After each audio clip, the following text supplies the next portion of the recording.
Não vá no jantar do seu filho, disse meu colega de trabalho. O que ele revelou mudou tudo. Sabe quando você recebe uma mensagem que deveria te deixar feliz, mas por algum motivo te deixa com um aperto no peito? Foi assim que me senti naquela tarde de quinta-feira, quando o celular vibrou no bolso do meu uniforme. Eu estava terminando meu turno na portaria do prédio comercial ali na Avenida Borges de Medeiros, no centro de Porto Alegre. A tarde estava caindo. Aquele fim de outono gaúcho com vento frio que corta a alma. O céu estava cinza, carregado, e o movimento da rua lá fora já diminuía. Peguei o celular e vi o nome na tela. Rafael, meu filho. Meu coração disparou. Fazia quase 6 meses que Rafael não mandava uma mensagem. 6 meses desde o último feliz aniversário, pai. Seco, sem ligação, sem conversa. Desde que minha Marlene partiu há 8 anos, o Rafael foi se afastando cada vez mais. No começo eu entendia. A dor da perda, cada um lida do seu jeito. Mas com o tempo percebi que não era só a dor. Era outra coisa. Abri a mensagem com mãos trêmulas. Pai, Bruna e eu gostaríamos de convidá-lo para um jantar aqui em casa no sábado às 20 horas. É importante. Compareça pontualmente. Só isso. Nenhum como você está, nenhum saudades, nenhum vamos conversar. Mas mesmo assim, meu coração encheu de esperança. Esperança de pai, sabe? Aquela esperança boba que a gente nunca perde, mesmo quando deveria. Seu Carlos, a voz do Moacir me tirou dos pensamentos. Ele estava chegando com o carrinho de limpeza, o rosto marcado pelo tempo e pelo trabalho, mas sempre com aquele sorriso de quem carrega bondade no peito. Tá tudo bem? Parece que viu um fantasma. Recebi mensagem do Rafael. Falei, ainda olhando para a tela. Ele me convidou para jantar na casa dele. Sábado. Esperava que o Moacir sorrisse, ficasse feliz por mim. Mas o que vi foi diferente. O sorriso dele morreu. Os olhos se arregalaram. Rafael, seu filho Rafael? Ele perguntou, com uma voz estranha. Sim, o Rafael. Faz tanto tempo, Moacir. Acho que finalmente vamos nos aproximar de novo.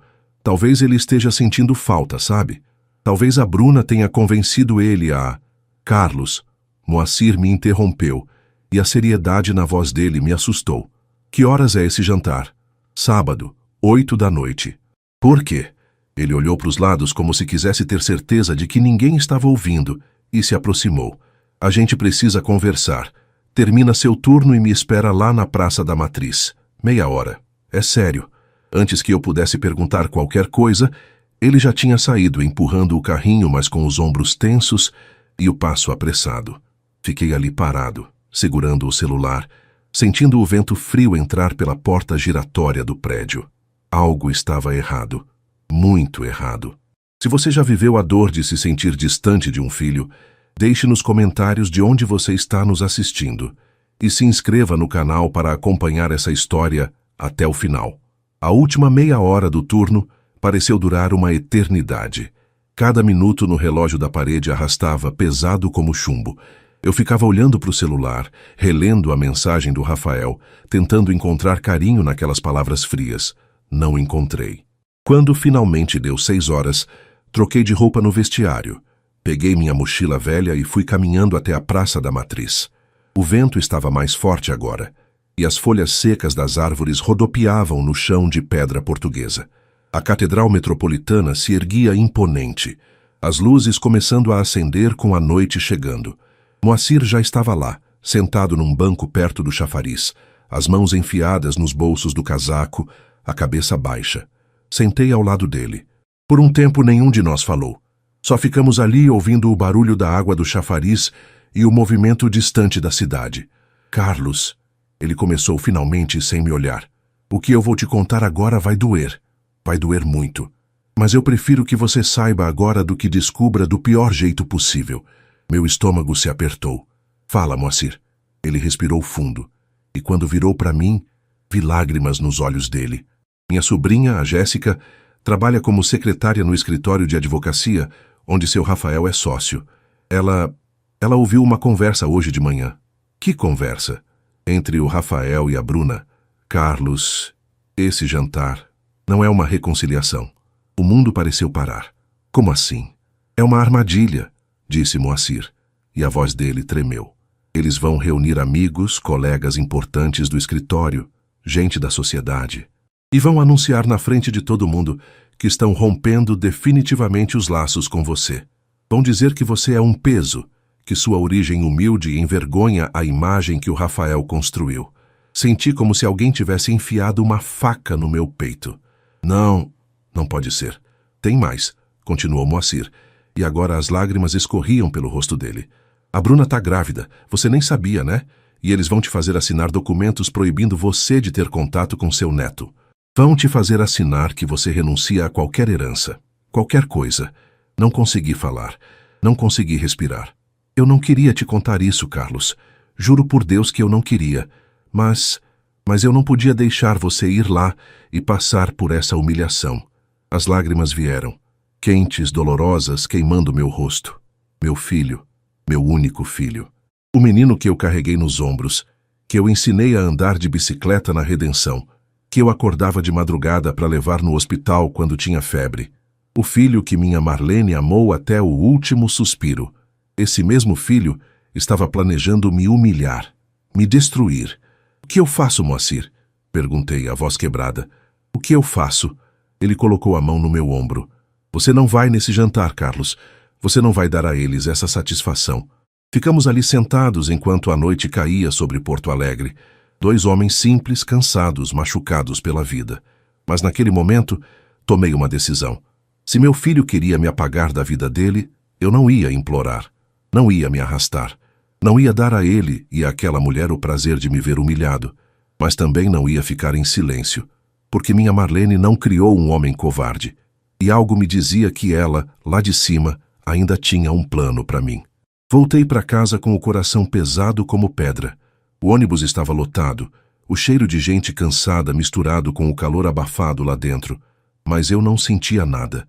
Era como se tivesse desligado. Desci no ponto perto do mercado público e caminhei até meu apartamento na Restinga. As ruas estavam escuras, a iluminação pública falha como sempre. Algumas janelas acesas nos prédios, vidas acontecendo lá dentro. Famílias jantando, conversando, rindo.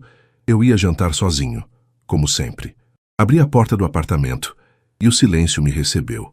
Aquele silêncio de quem mora sozinho há tanto tempo que já nem estranha mais. Joguei a mochila no sofá e fui direto para a cozinha. Nem tinha fome, mas esquentei um café velho que tinha ficado da manhã. Sentei na mesinha da cozinha olhando para a parede vazia, segurando a xícara quente entre as mãos. Como tinha chegado até aqui? Como o menino que corria pela casa gritando "Pai, pai, olha o que eu fiz", tinha se transformado nesse homem que queria me apagar da vida dele. A culpa era minha? Trabalhei demais? Fui pouco presente? Ou foi depois que a Marlene partiu? Foi aí que tudo desmoronou? Levantei e fui até o quarto. O armário velho de madeira rangia quando abri. Lá no fundo, na prateleira de cima, estava a caixa. Aquela caixa de sapato velha que eu nunca tive coragem de abrir. Dentro estavam as cartas e o diário que minha Marlene deixou. Quando ela morreu, há 8 anos, encontrei tudo isso na gaveta da cômoda dela, com um bilhete em cima. Para Carlos, quando estiver pronto. Nunca estive pronto. 8 anos se passaram e eu nunca tive coragem. Talvez porque abrir aquela caixa fosse admitir de vez que ela não ia voltar, que eu estava sozinho de verdade. Mas naquela noite, algo mudou. Peguei a caixa e voltei para a cozinha. Coloquei ela em cima da mesa, ao lado da xícara de café, e fiquei olhando. Meu coração batia forte. Marlene, sussurrei para o vazio. Me ajuda. Pelo amor de Deus, me ajuda. Abri a caixa. Lá dentro tinha um caderno de capa dura azul, meio gasto, e vários envelopes amarelados pelo tempo.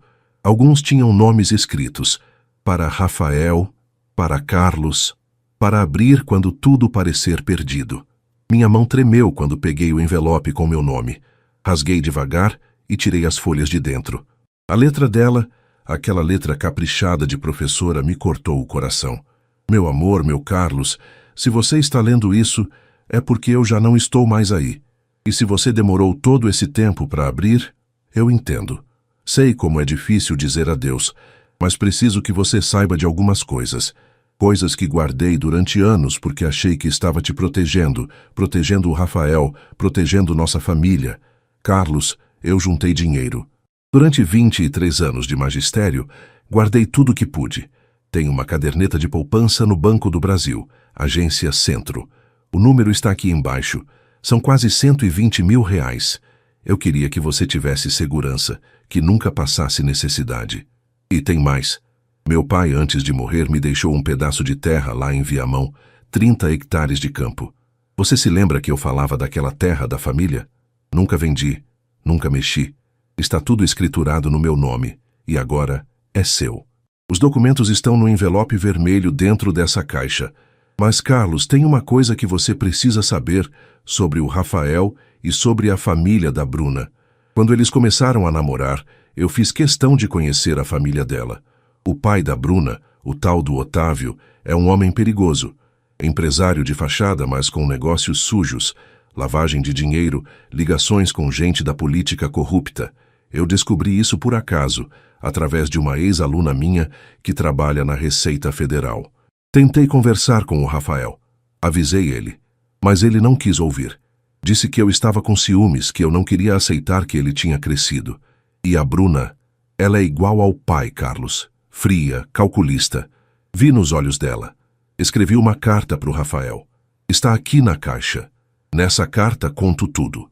Conto sobre a terra, sobre o dinheiro, sobre o que descobri da família da Bruna. Conto que você nunca foi um peso, que você é a pessoa mais honrada que eu conheci na vida. Se você está lendo isso, talvez já tenha passado por mágoas. Talvez o Rafael tenha se afastado. Eu temia que isso acontecesse. Mas, Carlos, você não está sozinho. Deus está contigo. E eu, de onde estiver, também estou. Use essas cartas. Use esses documentos. Não deixa ninguém te humilhar. Você é um homem de bem e isso ninguém pode tirar de você. Te amo hoje, amanhã e sempre. Sua Marlene. As lágrimas caíram sobre o papel, borrando a tinta. Solucei ali, sozinho na cozinha, segurando aquela carta como se fosse a própria Marlene me abraçando. Ela sabia. Ela sempre soube. Peguei o envelope vermelho. Dentro, os documentos da terra. Certidão, escritura, tudo. E mais, documentos que ela tinha conseguido sobre a família da Bruna. Recortes de jornal, impressões de processos judiciais, anotações dela. Minha Marlene tinha construído um arquivo, uma proteção. Peguei então a carta endereçada ao Rafael. Pesei ela na mão. Será que ele merecia ler?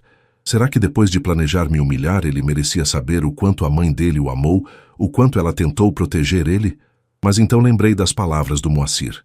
Lembrei do jantar, da armadilha.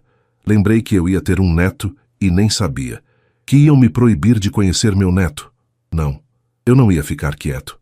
Peguei o caderno azul, o diário da Marlene, e comecei a ler, página por página, entrando nos pensamentos dela, nos medos, nas esperanças. E a cada linha, uma nova peça do quebra-cabeça se encaixava. A madrugada me encontrou ainda sentado naquela cozinha, cercado de cartas, documentos e memórias. Mas algo tinha mudado dentro de mim. Não era mais só dor, era clareza. Minha Marlene tinha me deixado armas, não para destruir, mas para me defender, para mostrar a verdade. E eu ia usar essas armas. Quando o sol nasceu sobre Porto Alegre, entrando fraco pela janela da cozinha, eu já sabia exatamente o que ia fazer. Sexta-feira amanheceu fria. O tipo de frio de outono que entra pelos ossos e faz a gente querer ficar debaixo das cobertas para sempre. Mas eu não podia me dar esse luxo. Tinha muito o que fazer. Liguei para o trabalho e avisei que não ia poder ir. Menti. Disse que estava mal com uma gripe forte. O gerente nem questionou muito. Afinal, em 3 anos trabalhando ali, nunca tinha faltado um dia. Tomei um banho rápido, me vesti e saí com a pasta velha de documentos debaixo do braço. Primeiro destino, Banco do Brasil, Agência Centro. A manhã estava movimentada. Porto Alegre acordava devagar, mas já tinha gente na rua, o comércio abrindo, o cheiro de pão quente saindo das padarias. Peguei o ônibus e desci em frente ao banco. Dentro, a fila já estava grande. Segurei a pasta com força e esperei. 40 minutos depois, finalmente fui chamado. Bom dia, o senhor deseja? A moça do caixa era jovem, simpática. Eu preciso verificar uma conta. É de minha esposa. Ela faleceu há 8 anos e eu nunca... Mostrei os documentos, a certidão de óbito da Marlene, o número da conta que ela tinha deixado na carta. A moça digitou no computador. Esperou. Os olhos se arregalaram um pouco. Senhor, o senhor é Carlos Alberto Ferreira? Sim, sou eu. Um momento, por favor. Ela se levantou e foi até uma sala nos fundos. Meu coração disparou. O que estava acontecendo? Alguns minutos depois, ela voltou com um homem de terno mais velho, cabelos grisalhos. Senhor Carlos, sou o gerente da agência, Marcelo. Por favor, venha comigo. Entramos numa sala pequena com mesa e computador. Ele fechou a porta e me ofereceu uma cadeira. Senhor Carlos, essa conta está ativa, mas congelada desde o falecimento da titular. Para liberar, precisamos fazer alguns procedimentos, mas posso lhe informar o saldo. Por favor. Ele olhou para a tela do computador. R$ 117.422,63. O ar saiu dos meus pulmões. Era verdade. Tudo que a Marlene tinha escrito era verdade. Com os rendimentos desses 8 anos e considerando a inflação, estamos falando de um valor considerável, continuou o gerente. Vou precisar de alguns documentos seus, certidões, e em até 7 dias úteis, a conta estará liberada no seu nome. Saí do banco 2 horas depois com a papelada encaminhada, mas ainda tonto. R$ 117 mil. Minha Marlene, com seu salário de professora, tinha guardado tudo aquilo. Para mim, para me proteger, mas eu ainda tinha outro lugar para ir. Peguei outro ônibus dessa vez até Viamão. A viagem levou quase 1 hora. A paisagem foi mudando, os prédios dando lugar a casas menores, campos, árvores. O céu estava cinza, ameaçando chuva. Desci no centro de Viamão e caminhei até o cartório. O endereço estava nos documentos que a Marlene tinha deixado. A moça que me atendeu foi gentil, mas eficiente. Mostrei a escritura, expliquei a situação. Ela verificou tudo, digitou, conferiu. Está tudo em ordem, Sr. Carlos. A propriedade está registrada em nome de Marlene Soares Ferreira. Com a certidão de óbito e sendo o senhor o viúvo, o processo de transferência é direto. Vou encaminhar, mas posso lhe dizer que o terreno tem 32 hectares. Fica na região do Capão da Porteira. E segundo a última avaliação municipal, vale aproximadamente R$ 400 mil. R$ 400 mil. Eu não era um homem pobre. Minha Marlene tinha me deixado uma fortuna. Saí do cartório com as pernas bambas e sentei num banco da pracinha em frente. A chuva fina começou a cair, molhando meu rosto, misturando com as lágrimas que teimavam em vir. Por que ela nunca me contou? Por que guardou o segredo? Mas eu já sabia a resposta. Ela conhecia o Rafael, conhecia a Bruna. Sabia que se eles descobrissem sobre esse dinheiro, sobre essa terra, iam aparecer. Não por amor, por interesse. Ela estava me protegendo. E ao Rafael também, do jeito dela. Voltei para Porto Alegre no fim da tarde. A chuva tinha passado, mas o céu continuava pesado. Parei numa lan house perto de casa e imprimi mais alguns documentos que precisava. Depois fui até uma papelaria e comprei um envelope grande, daqueles de papel pardo. Em casa organizei tudo. A carta da Marlene para o Rafael, cópias dos documentos do banco, cópias da escritura da terra e as anotações que ela tinha feito sobre a família da Bruna, os processos, as ligações com corrupção, tudo. Mas não era só isso que eu ia precisar. Peguei uma folha de papel em branco e comecei a escrever. Minha própria carta, minha própria verdade. Rafael, recebi seu convite para o jantar de amanhã. E também recebi um aviso de um amigo sobre o que vocês realmente planejam fazer. Vou poupar você da necessidade de me humilhar na frente dos seus amigos importantes. Não vou comparecer, mas preciso que saiba de algumas coisas. Sua mãe, a Marlene, que você diz que tanto amava, deixou cartas, deixou documentos, deixou verdades que ela guardou para me proteger e para te proteger também. Dentro desse envelope está uma carta dela para você. Uma carta que ela escreveu antes de morrer, contando coisas que você precisa saber. Sobre mim, sobre ela e sobre a família da sua esposa. Estou te mandando isso não para me vingar. Estou mandando porque você é meu filho e, apesar de tudo, ainda me importo com você. Mas saiba de uma coisa, Rafael. Eu não sou um peso. Nunca fui. Sua mãe me deixou mais do que você imagina e eu não preciso de nada de vocês. Se um dia você quiser me procurar, com respeito, com verdade, eu estarei aqui. Mas se escolher seguir esse caminho de orgulho e vergonha das suas raízes, siga sozinho. Você vai ser pai. Parabéns. Oro para que seja um pai melhor do que está sendo filho. Carlos Alberto, seu pai. Dobrei a carta. Coloquei junto com os documentos dentro do envelope grande e fechei. No lado de fora, escrevi com letra firme: para Rafael e Bruna. A verdade que vocês precisam saber. Olhei para o relógio. Eram quase 10 da noite de sexta-feira. Amanhã era o jantar. Peguei o telefone e liguei para o Moacir. Carlos, como você tá? Moacir, preciso da sua ajuda. Amanhã, às 8 da noite, eu preciso que você vá até a casa do Rafael. Preciso que você entregue um envelope para ele.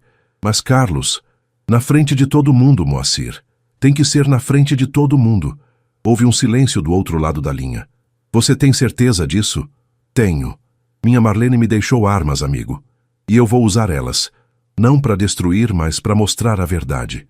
Então eu estarei lá, disse Moacir, e a voz dele estava firme. Pode contar comigo. Desliguei o telefone e olhei para a foto da Marlene na estante. Ela sorria, com aquele sorriso que iluminava a casa inteira. Obrigado, meu amor, sussurrei. Obrigado por ainda cuidar de mim. A noite caiu sobre Porto Alegre, mas pela primeira vez em muito tempo, eu não me sentia sozinho. Sábado amanheceu claro.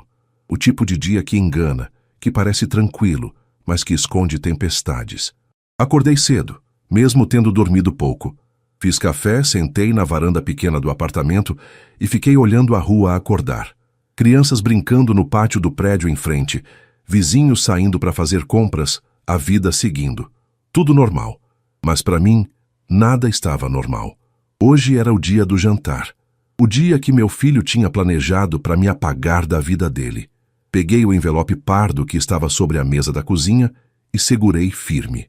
Ali dentro estava tudo. As verdades, os segredos, a voz da Marlene que ainda ecoava do passado. Por volta das 2 da tarde, Moacir apareceu. Tinha combinado de vir buscar o envelope e conversar sobre como ia ser. Carlos, disse ele, tirando o boné quando entrou. Você dormiu? Pouco. Mas tá tudo bem, senta aí, fiz café fresco. Sentamos na salinha. Moacir olhou para o envelope em cima da mesa. Então é isso que vai mudar tudo? É, respondi. Tem cartas da Marlene, documentos, verdades que o Rafael precisa saber. E você tem certeza que quer fazer isso? Na frente de todo mundo? Respirei fundo. Moacir, meu filho ia me humilhar na frente de gente importante. Ia me fazer assinar papéis para nunca mais ver meu neto. Ia me tratar como lixo. Se eu deixar isso acontecer, eu vou morrer por dentro. Mas se eu mostrar a verdade, se eu mostrar quem eu realmente sou, o que a Marlene deixou e o que ele está jogando fora, talvez, só talvez, ele acorde. E se ele não acordar? Então pelo menos eu vou saber que tentei. E vou saber que não morri de joelhos. Moacir assentiu devagar. Então vamos fazer do jeito certo. Me dá o endereço da casa dele. Anotei num papel. Rafael morava num condomínio fechado na Zona Sul, perto do Parcão. Casas grandes, muros altos, gente com dinheiro. Vou chegar lá às 8 em ponto, disse Moacir. Vou tocar a campainha e pedir para falar com o Rafael. Quando ele atender, vou entregar esse envelope e dizer que é do senhor, na frente de quem estiver lá. Exatamente, confirmei. E se ele perguntar onde eu tô, diz que eu escolhi não ir, que eu soube do plano e que preferi mandar a verdade por escrito. Moacir pegou o envelope e guardou numa sacola de pano. Carlos, não importa o que aconteça hoje à noite. Você é um homem de honra. Nunca esqueça disso. Nos abraçamos. Um abraço daqueles que dizem tudo sem precisar de palavras. Quando ele saiu, fiquei sozinho de novo. As horas passavam devagar, pesadas. Tentei almoçar, mas não descia. Tentei assistir televisão, mas não conseguia prestar atenção. Às 7 da noite tomei banho, me barbeei, coloquei uma roupa limpa. Por quê? Não sei. Talvez fosse força do hábito. Talvez fosse porque, mesmo não indo ao jantar, eu queria me sentir digno. Sentei no sofá e fiquei olhando para o relógio. 7h15, 7h30, 7h45, 8 horas. Nesse momento, Moacir estava chegando na casa do Rafael. Nesse momento, os convidados importantes estavam lá, bebendo vinho caro, conversando sobre negócios e política. Nesse momento, Meu filho e a Bruna deviam estar esperando eu chegar para executar o plano deles. Mas eu não estava lá. Fechei os olhos e rezei. Rezei como a Marlene me ensinou. Senhor, eu não sei se o que eu estou fazendo é certo, mas eu não posso me deixar humilhar. Não posso deixar a memória da Marlene ser esquecida. Se for tua vontade, que essa verdade abra os olhos do meu filho. E se não for, me dê forças para seguir sozinho. Amém. O telefone tocou. Era um número desconhecido. Atendi. Alô? Pai? A voz do Rafael, mas diferente, trêmula. Meu coração disparou. Rafael, o que é isso que você mandou? Que cartas são essas? São as cartas que sua mãe deixou. As verdades que ela guardou. Pai, tem gente aqui, eu não posso... Eu preciso... Ouvi a voz da Bruna ao fundo, estridente, nervosa. Ouvi vozes de outras pessoas, murmúrio, confusão. Você leu a carta dela para você? Perguntei, mantendo a voz calma. Eu comecei a ler. Pai, ela fala de coisas, de dinheiro, de terra, de tudo que eu nunca te contei porque você nunca quis saber. De tudo que sua mãe guardou para me proteger, para te proteger. E da verdade sobre a família da sua esposa. Silêncio do outro lado. Rafael, eu não vou ao seu jantar. Sei o que vocês planejavam. E escolhi não me submeter a isso. Mas mandei essas cartas porque, apesar de tudo, você ainda é meu filho. E merece saber a verdade. Pai, leia as cartas, Rafael. Todas. Pense sobre quem realmente te ama. E sobre que tipo de pai você quer ser para o seu filho. Como você sabe que... Eu sei de muita coisa. Mais do que você imagina. Desliguei o telefone. Minhas mãos tremiam. Meu coração batia forte. Mas dentro de mim havia uma paz estranha. A paz de quem fez o que tinha que fazer. Deitei no sofá e fechei os olhos. Lá fora, a noite de Porto Alegre seguia. Lá na Zona Sul, numa casa grande e cara, meu filho estava enfrentando verdades. E eu, num apartamento simples na Restinga, finalmente estava em paz comigo mesmo. Eu não estava lá, mas o Moacir me contou tudo depois, cada detalhe. E de alguma forma, foi como se eu tivesse visto com meus próprios olhos. Quando o Moacir chegou no condomínio, o segurança na guarita quase não deixou ele entrar. Um homem simples, com roupas velhas, querendo ir na casa do Dr. Rafael, mas Moacir insistiu. Disse que tinha uma entrega importante, urgente, e que era pessoal. O segurança ligou para casa. Pelo visto, o Rafael autorizou a entrada, curioso sobre o que seria. Moacir caminhou pela rua arborizada do condomínio. Casas enormes, jardins impecáveis, carros importados nas garagens. Ele me disse depois que se sentiu pequenininho ali, mas que não deixou isso abalar ele. Chegou na casa do Rafael. Portão alto de ferro, interfone, luzes acesas por todo lado. Dava para ouvir o murmúrio de vozes e música suave vindo de dentro. Tocou a campainha. Uma empregada atendeu, uniformizada. Boa noite, vim fazer uma entrega para o Dr. Rafael. É urgente. A moça ficou confusa, mas foi chamar. Minutos depois, o próprio Rafael apareceu na porta. Terno escuro, cabelo bem cortado, a pose de advogado bem-sucedido. Mas quando ele viu o Moacir, franziu a testa. Sabe quem é o senhor? Sou amigo de seu pai, Carlos Alberto. Ele me pediu para entregar isso para o senhor, pessoalmente. Moacir estendeu o envelope pardo. Rafael olhou para o envelope como se fosse uma bomba. Meu pai, ele não vem? Não, senhor. Ele decidiu não vir. Mas pediu que o senhor lesse o que está aqui dentro, na frente de todo mundo. Rafael ficou pálido. Nesse momento, a Bruna apareceu atrás dele, toda produzida, vestido caro, maquiagem perfeita. Mas quando viu o Moacir e o envelope, o rosto dela se contorceu. Quem é você? O que quer aqui? Sou só um mensageiro, senhora. Vim trazer uma entrega do Carlos Alberto. Aquele velho não era para mandar nada, ela sibilou. Rafael, manda esse homem embora. Mas Rafael já tinha pegado o envelope. As mãos dele tremiam. Bruna, eu preciso ver o que é isso. Não aqui, não agora. Temos convidados. Mas já era tarde. Alguns convidados tinham aparecido na porta, curiosos com a movimentação. Gente bem vestida, taças de vinho na mão, olhares inquisitivos. Rafael abriu o envelope ali mesmo, na porta, sob a luz amarela do hall de entrada. Tirou os papéis. Viu a carta da Marlene em cima. Reconheceu a letra dela na hora. Moacir disse que viu os olhos dele se encherem de lágrimas. É da minha mãe, sussurrou. Começou a ler em voz baixa, mas conforme lia, a voz foi sumindo. O rosto foi ficando branco. As mãos tremendo mais. Rafael, o que é? Bruna tentou pegar a carta, mas ele se afastou. Ela fala de dinheiro, de uma terra, de coisas que meu pai... de coisas que ela guardou. Continuou lendo. Virou a página. E quando chegou na parte sobre a família da Bruna, sobre as investigações, sobre os negócios sujos do pai dela, o envelope caiu das mãos dele. Não pode ser. Bruna pegou a carta do chão e começou a ler. O rosto dela foi ficando vermelho, de raiva e vergonha. Isso é mentira. São mentiras dessa velha. Ela sempre me odiou. Mas Rafael pegou os outros papéis, as cópias dos documentos, extratos judiciais, reportagens de jornal, tudo ali, preto no branco. Um dos convidados, um advogado que trabalhava no mesmo escritório que o Rafael, se aproximou e olhou por cima do ombro dele. Rafael, esse processo aqui, eu conheço. O escritório Andrade & Silva representou a acusação. O pai da Bruna foi indiciado por lavagem de dinheiro. Foi absolvido por falta de provas, mas a sala ficou em silêncio. Todos os convidados agora estavam olhando. O clima festivo tinha morrido. No lugar, pairava um constrangimento pesado, sufocante. Rafael pegou a última carta, a que eu tinha escrito. Leu em silêncio, e quando terminou, as lágrimas escorriam pelo rosto dele. Ele sabia, murmurou. Meu pai sabia o que a gente ia fazer.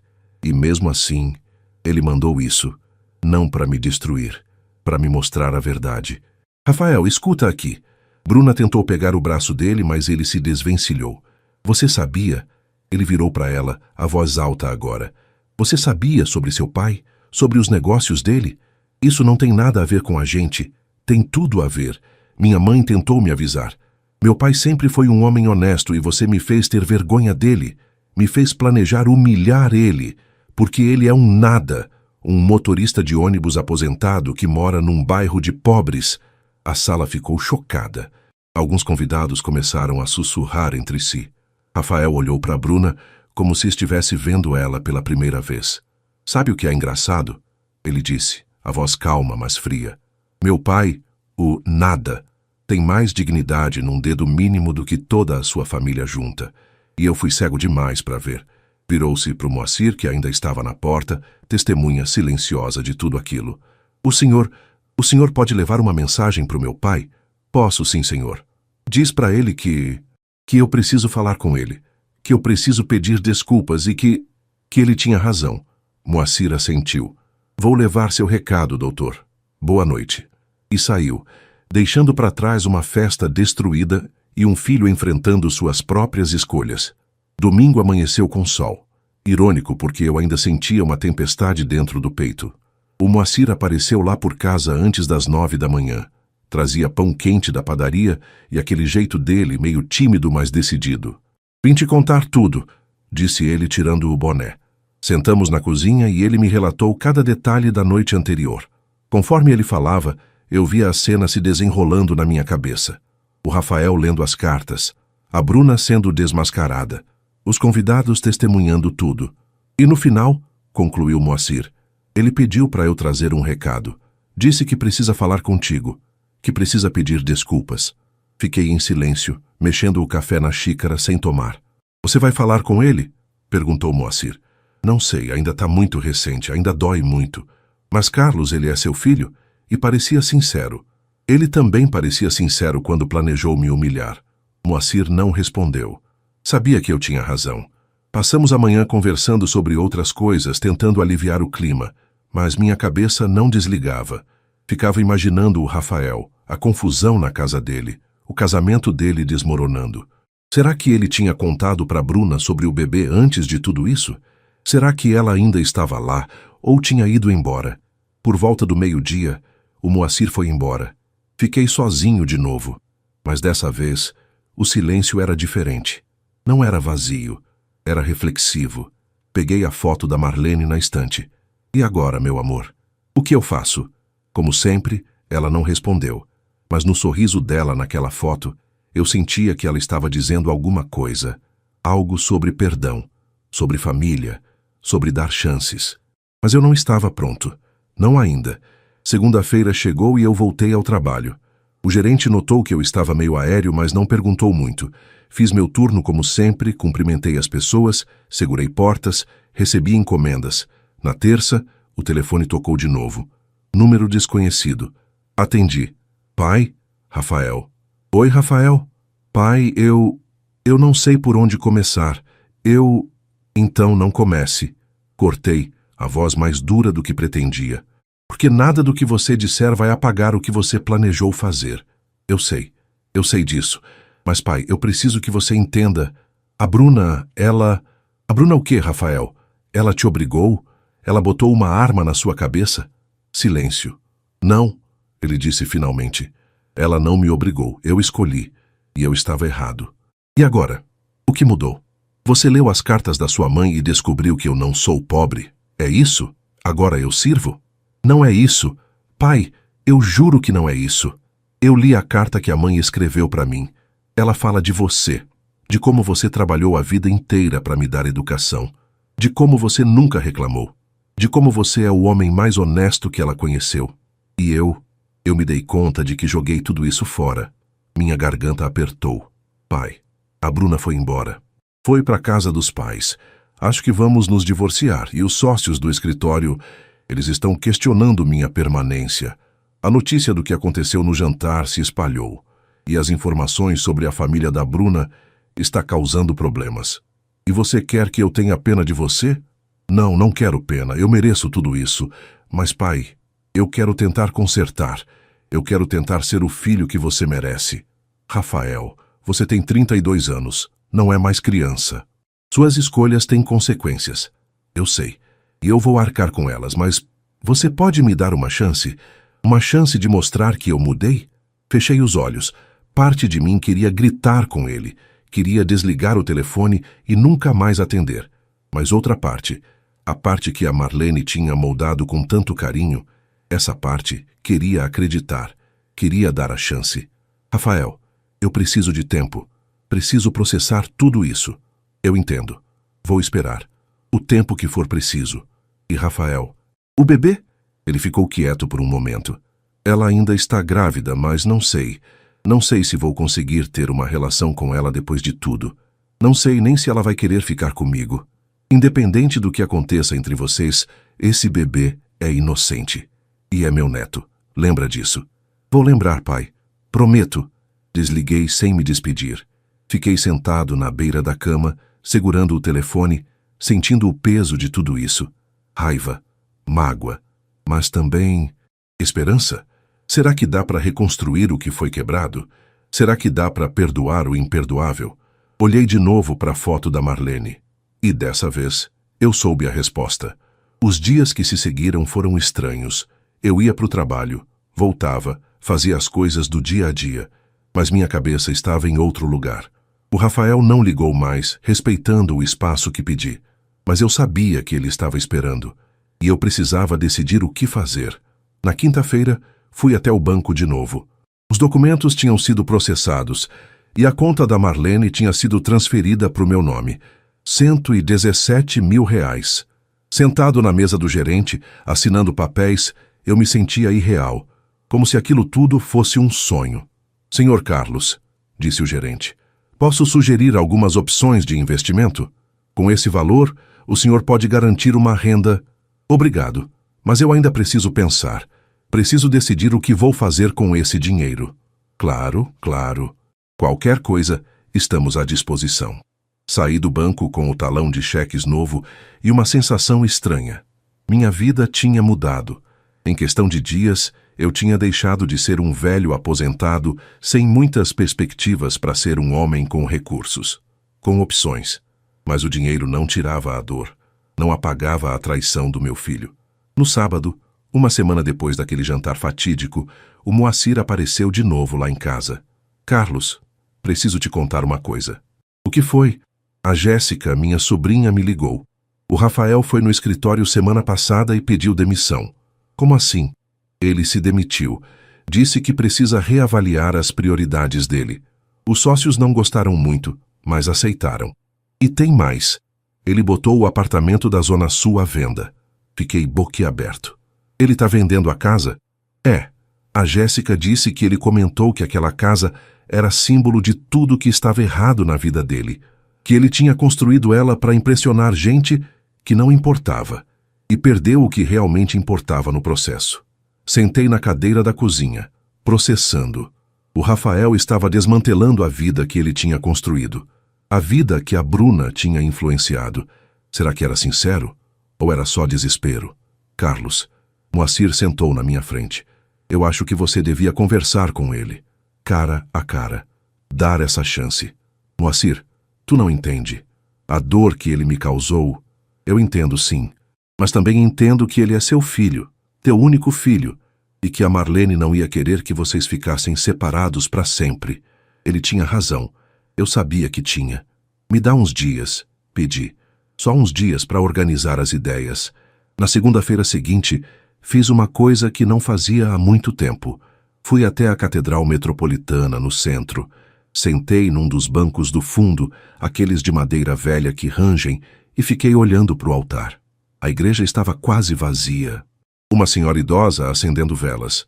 Um homem ajoelhado rezando. Silêncio e paz. Senhor, comecei a rezar baixinho. Eu não sei o que fazer. Meu coração ainda sangra. Mas eu não quero perder meu filho de vez. Me mostra o caminho. Me dá sabedoria. Fiquei ali por quase 1 hora e quando saí havia uma clareza que não existia antes. Eu ia dar uma chance para o Rafael. Mas não ia ser fácil, não ia ser simples. Ia ter condições, ia ter respeito. Cheguei em casa e peguei o telefone. Liguei para o número do Rafael. Ele atendeu no segundo toque. Pai? Rafael, a gente precisa conversar. Cara a cara. Sim, pai. Quando você quiser, onde você quiser.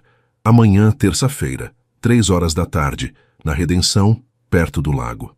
Eu vou estar lá, obrigado, pai. Obrigado por me dar essa chance. Desliguei sem responder. A noite demorou a passar. Dormi pouco pensando no que ia dizer, em como ia agir. Parte de mim ainda estava com raiva. Mas outra parte estava esperançosa. Terça-feira chegou. O dia estava bonito, ensolarado, aquele tipo de dia que Porto Alegre oferece de presente de vez em quando. Me arrumei com cuidado, roupas limpas, cabelo penteado. Queria estar digno. Peguei o ônibus até a Redenção. O parque estava cheio de gente, mães com crianças, idosos caminhando, jovens correndo. Vida acontecendo por todo lado. Cheguei no lago e sentei num banco com vista para a água. Os patos nadando, o vento suave balançando as árvores. Esperei. Às 3 em ponto vi o Rafael chegando. Ele estava diferente. Mais magro, olheiras fundas, cabelo menos arrumado, roupa simples, jeans e camiseta, nada dos ternos caros de antes. Ele parou na minha frente, as mãos nos bolsos, os olhos vermelhos. Oi, pai. Oi, Rafael, senta. Ele sentou, deixando um espaço entre nós, como se não tivesse certeza se era permitido chegar perto. Ficamos em silêncio por um tempo, só olhando o lago, ouvindo o barulho do parque. Pai, eu...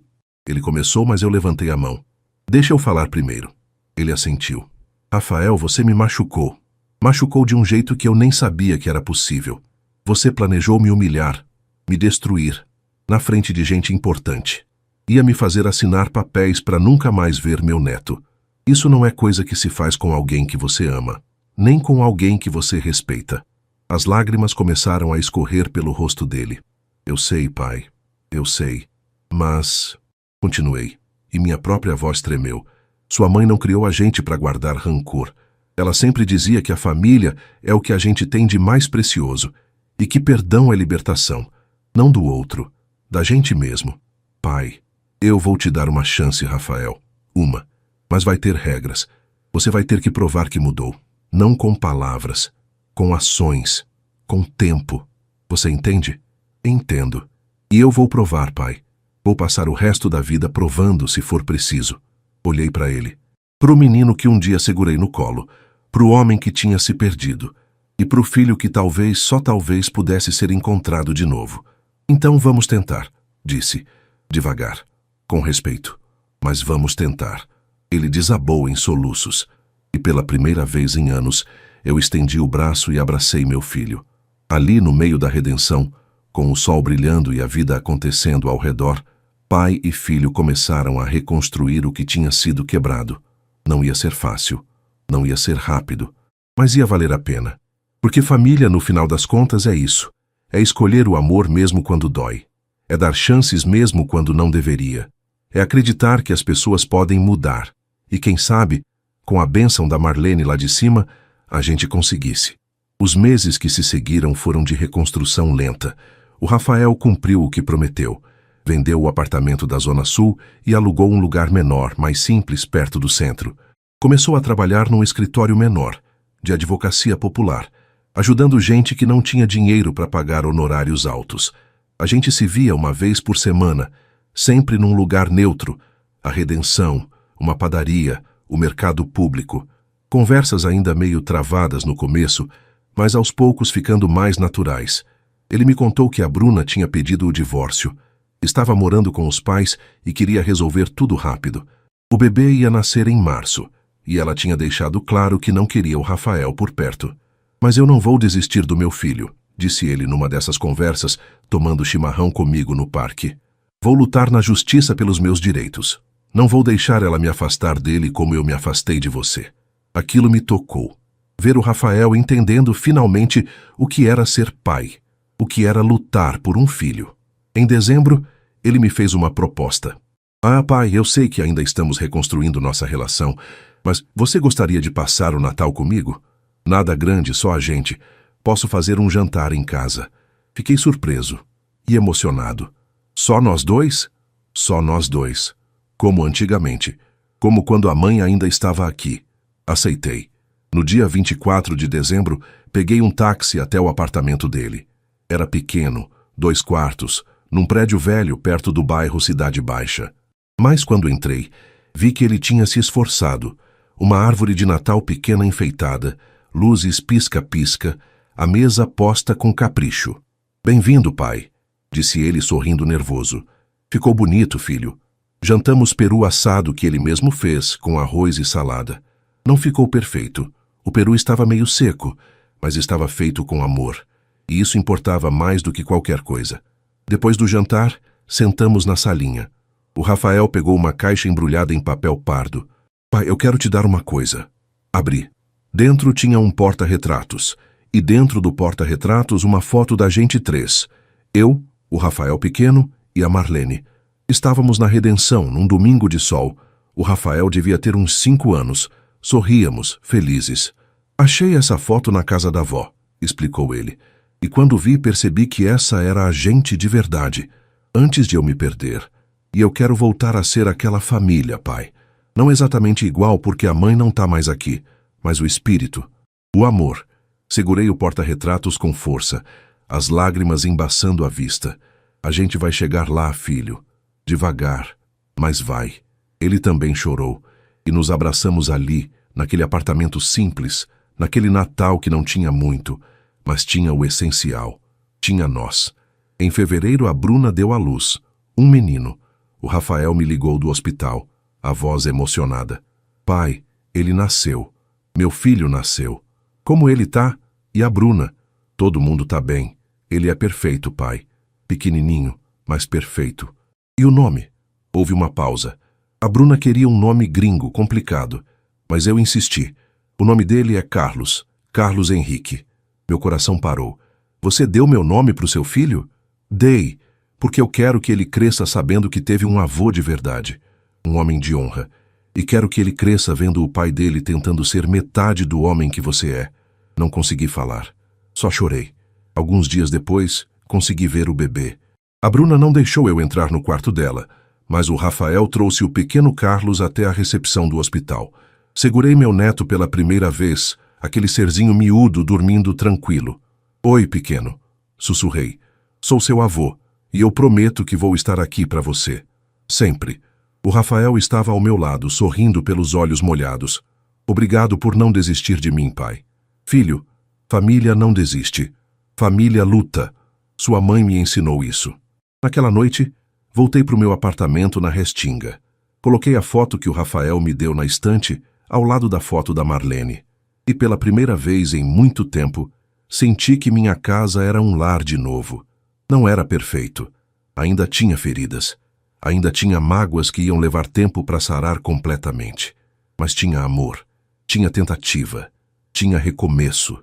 E no final, era isso que importava. Os meses foram passando e a relação com o Rafael ia se fortalecendo. Ele visitava meu apartamento de vez em quando. Me ajudava com pequenos reparos. A gente assistia a jogos do Inter juntos. Era um recomeço tímido, mas sincero. A situação com a Bruna era complicada. Ela não queria nada com o Rafael, mas a justiça tinha determinado visitas regulares. Todo sábado, o Rafael buscava o pequeno Carlos e passava o dia com ele. E muitas vezes ele vinha me visitar também, trazendo o neto. Ver aquele bebê crescendo, dando os primeiros sorrisos, começando a balbuciar, era uma alegria que eu achei que nunca mais ia sentir. O pequeno Carlos me olhava com aqueles olhos curiosos, agarrava meu dedo com a mãozinha minúscula e meu coração se enchia. Ele gosta de você, pai, disse o Rafael num desses sábados, enquanto assistíamos o bebê tentando engatinhar no meu tapete da sala. Olha como ele sorri quando te vê. É meu neto. Ele tem meu sangue. E tem o sangue da Marlene também. Em abril aconteceu algo inesperado. O Rafael apareceu no meu trabalho na hora do almoço com uma expressão séria. Pai, preciso conversar com você. É importante. Fomos até uma lanchonete ali perto, pedimos café e salgados. Fala, filho. O que foi? Ele respirou fundo. Pai, eu recebi uma proposta. Um escritório em Santa Maria quer me contratar. É uma cidade menor, mais tranquila. O salário é bom. Não é o que eu ganhava antes, mas é honesto. E eu acho que seria um recomeço bom. Longe de tudo que me fez errar. Meu coração apertou. Santa Maria? Mas, filho, é longe daqui. Umas 4 horas de viagem. Eu sei. E é por isso que eu vim falar contigo antes de aceitar. Porque eu não quero me afastar de você de novo, pai. Não depois de tudo que a gente reconstruiu. E o pequeno Carlos, como fica? A guarda é compartilhada. Vou ter ele fim de semana sim, fim de semana não. Se eu me mudar, terei que vir buscar ele aqui e levar para lá. Ou talvez a Bruna aceite me dar a guarda integral. Ela está cada vez mais interessada na vida social dela e menos interessada em ser mãe. Fiquei pensando. Parte de mim queria que ele ficasse. Queria tê-lo por perto depois de tanto tempo longe. Mas outra parte sabia que ele precisava disso. Precisava de um recomeço de verdade, longe das sombras do passado. Rafael, falei finalmente, você precisa fazer o que é melhor para você e para o seu filho. Se Santa Maria te oferece isso, então vá. A gente se vê nos fins de semana. A gente conversa por telefone. A distância não vai nos separar de novo. Não se a gente não quiser. Ele segurou minha mão sobre a mesa. Obrigado, pai, por entender. E tem mais uma coisa. Fala. Eu queria que você pensasse numa possibilidade. Daqui uns meses, quando eu tiver estabilizado lá, talvez você pudesse se mudar para lá também.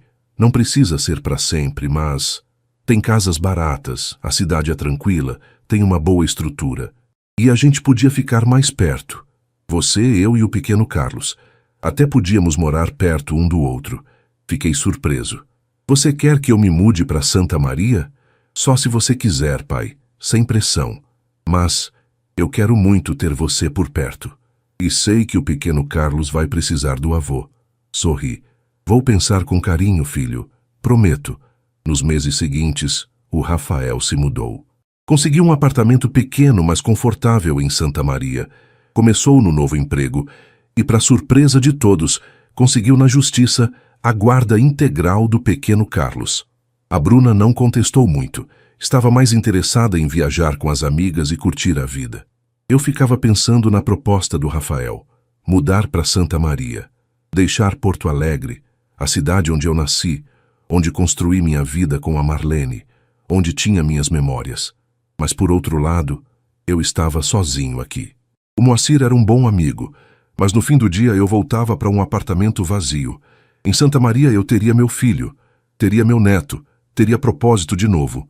Um dia, sentado na varanda, olhando para o pátio do prédio, tomei a decisão. Liguei para o Rafael. Filho, aceito. Aceita o quê, pai? Vou me mudar para Santa Maria. Vou ficar perto de vocês. Do outro lado da linha, ouvi meu filho chorar de alegria. Sério, pai? Você vem mesmo? Vou. Mas tem uma condição. Qual? Você me ajuda a procurar uma casa com quintal, porque eu quero plantar umas coisas e quero que o pequeno Carlos tenha espaço para brincar quando crescer. Fechado, pai. A gente acha a casa perfeita para você. E assim começou mais um capítulo.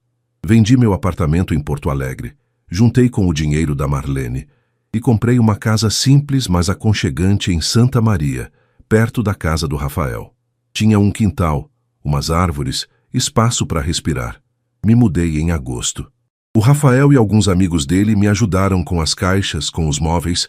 Quando terminamos e eles foram embora, sentei na varanda da casa nova, tomando um chimarrão, ouvindo os pássaros. Olhei para o céu azul de Santa Maria e sorri. Marlene, meu amor, acho que a gente conseguiu. Nosso filho voltou. E eu vou poder ver nosso neto crescer. O vento bateu suave no meu rosto, como uma resposta, como um abraço. Passaram-se 2 anos desde que me mudei para Santa Maria. 2 anos de reconstrução, de cura, de alegrias pequenas, mas profundas. O pequeno Carlos agora tinha quase 3 anos. Era esperto, falante, cheio de energia. Todo fim de tarde, quando o Rafael voltava do trabalho, eles passavam aqui em casa. O menino corria pelo quintal, brincava com as galinhas que eu tinha comprado, me ajudava a regar as plantas. Vô, olha a tomate! Ele gritava, apontando para os pés de tomate que eu tinha plantado.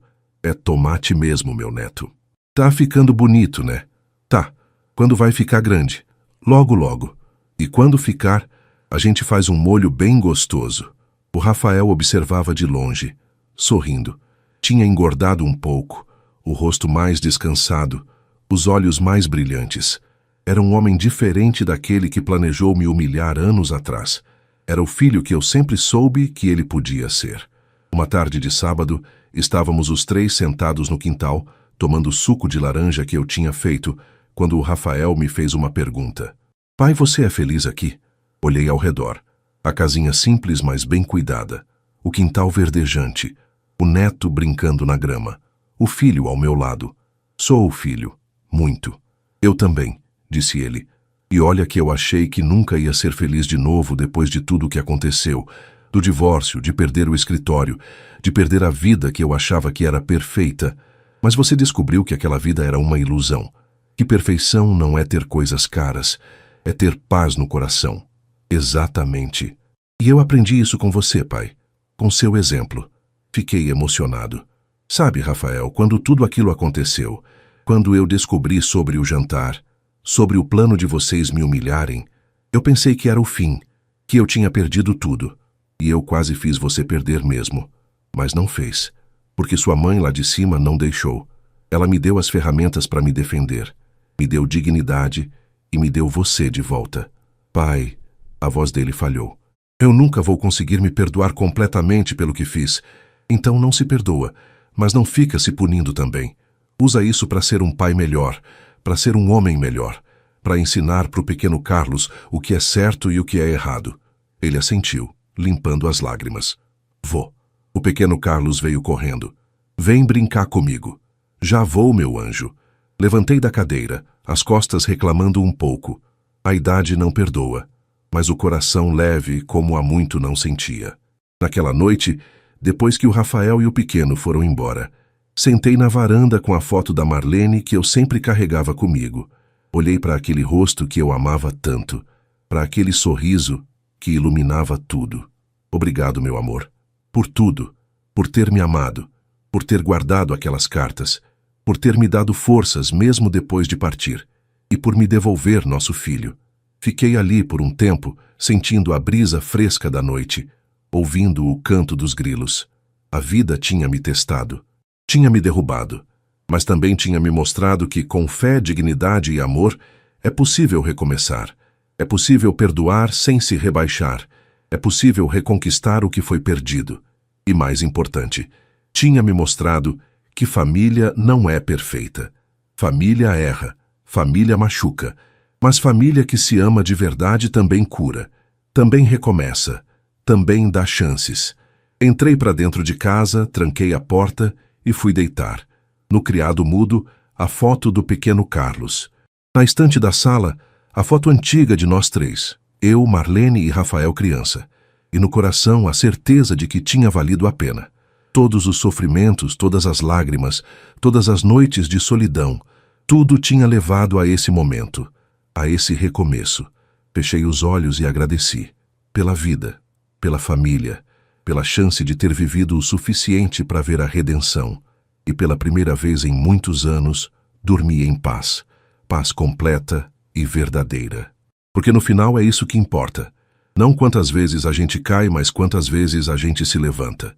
Não quantas vezes a gente é traído, mas quantas vezes a gente escolhe o amor mesmo assim. E eu tinha escolhido o amor. E o amor tinha me salvado.